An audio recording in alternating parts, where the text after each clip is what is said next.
So for the next tray, I found these knobs. They've been sitting in my cabinet in the kitchen forever. And I was like, you know something? I think these would be nice for my next tray. So I'm going to spray paint them, maybe a gold or white color.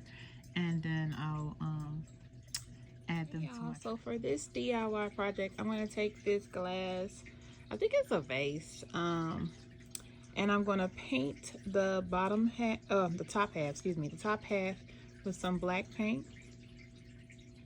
Okay, so I pretty much painted it around the same height all the way around. I'm going to let that dry.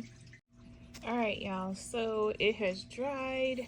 I am going to take my bamboo skewers and I'm going to cut them different sizes so that I can glue them on all the way around. So I'm going to cut them with my gardening shears so they can cut.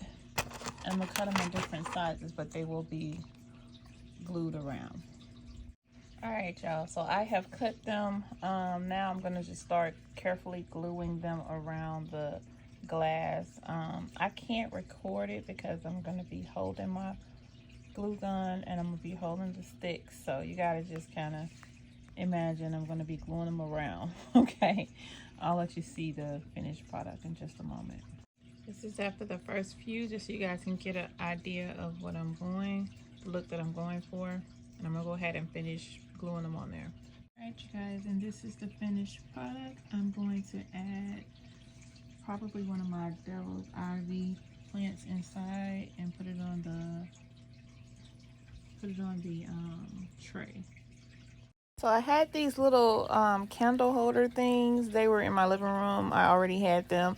I put them on there and I decided I wanted to paint them the same color as my knobs. They kind of would go with the knobs and they would go with my bedroom because I have that color on the wall sconce.